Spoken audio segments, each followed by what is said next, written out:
ओम साई राम। श्री साई सच्चरित्र अध्याय 15। नारदीय कीर्तन पद्धति। बहुधा हरिदास कीर्तन करते समय एक लंबा अंग रखा और पूरी पोशाक पहनते हैं, फिर सर पर फेंटा या साफा बांधते हैं और एक लंबा कोट तथा भीतर कमीज, कंधे पर गमछा, सदैव की भांति एक लंबी धोती पहनते हैं। एक बार गांव में कीर्तन के लिए जाते हुए दासगणु भी उपयुक्त रीति से सज धज कर बाबा को प्रणाम करने पहुँचे।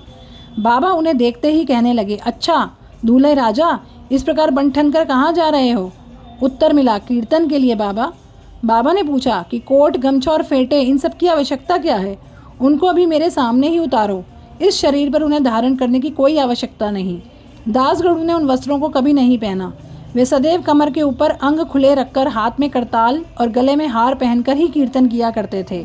यह पद्धति यद्यपि हरिदासों द्वारा अपनाई गई पद्धति के अनुरूप नहीं है, परंतु फिर भी शुद्ध तथा पवित्र है।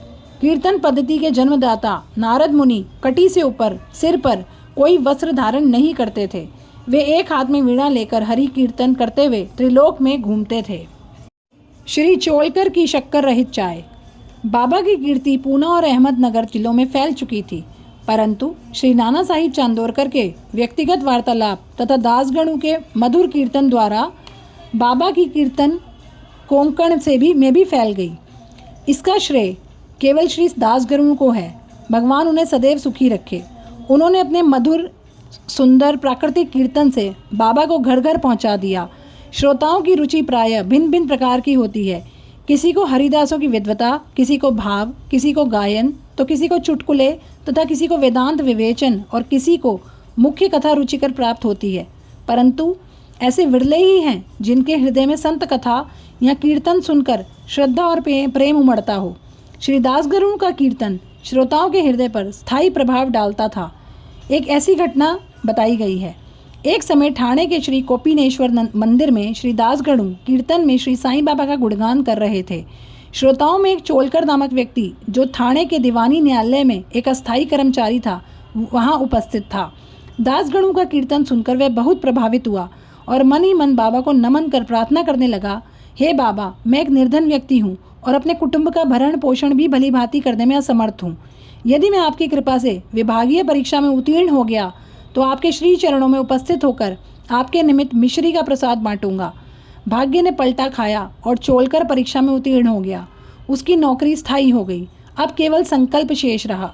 शुभस्य शीघ्रम। श्री चोलकर निर्धन तो था और उसका कुटुंब भी बड़ा था, अतः वह शिरडी यात्रा के लिए मार्ग व्यय जुटाने में असमर्थ था।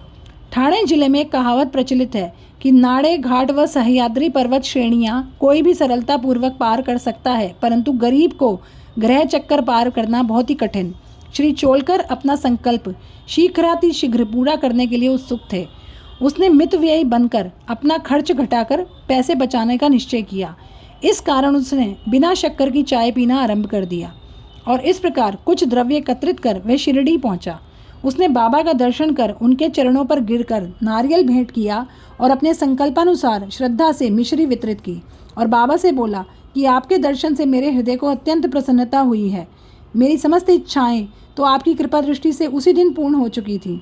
मस्जिद में श्री चोलकर का आतिथ्य करने वाले बापू साहिब जोग भी वहाँ उपस्थित थे। जब वे दोनों वहाँ से जाने लगे तो बाबा जोग से इस प्रकार कहने लगे, अपने अतिथि को चाय के प्याले में अच्छी तरह शक्कर मिलाकर देना। इस अर्थपूर्ण शब्दों को सुनकर श्री चोलकर का हृदय भर आया और उसे बड़ा आश्चर्य हुआ। उनके नेत्रों में अश्रु धाराएं प्रवाहित होने लगीं और प्रेम से विह्वल होकर वे श्री चरणों पर गिर पड़े। श्री जोग को अधिक शक्कर सहित चाय के प्याले अतिथि को दो। ये विचित्र आज्ञा सुनकर बड़ा कौतूहल हुआ कि यथार्थ में इसका क्या अर्थ है। बाबा ने उन्हें संकेत किया था कि वे शक्कर छोड़ने के गुप्त निश्चय से भली भांति परिचित हैं। बाबा का यह कथन था कि यदि तुम श्रद्धापूर्वक मेरे सामने हाथ फैलाओगे तो मैं सदैव तुम्हारे साथ रहूँगा।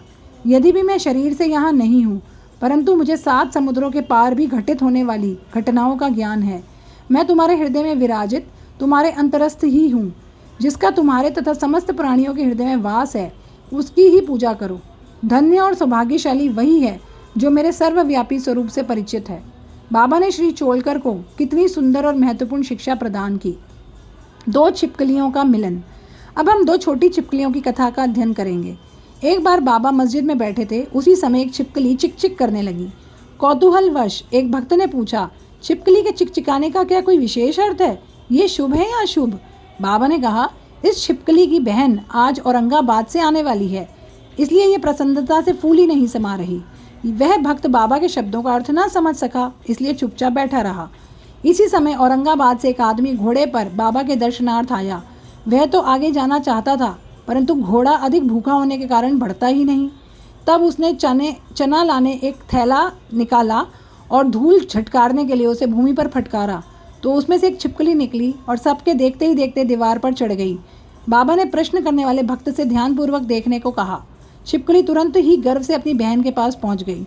दोनों बहनें बहुत देर तक एक दूसरे से मिली और परस्पर चुंबन आलिंगन कर चारों ओर घूम घूम कर प्रेम पूर्वक नाचने लगी। कहाँ शिरडी और कहाँ औरंगाबाद। किस प्रकार एक आदमी घोड़े पर सवार होकर थैली में छिपकली को लिए हुए वहाँ पहुँचता है और बाबा को उन दो बहनों की भेंट का पता कैसे चल जाता है।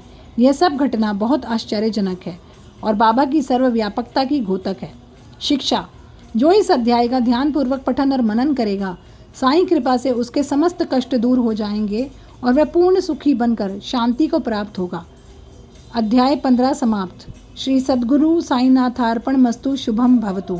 ओम साई राम।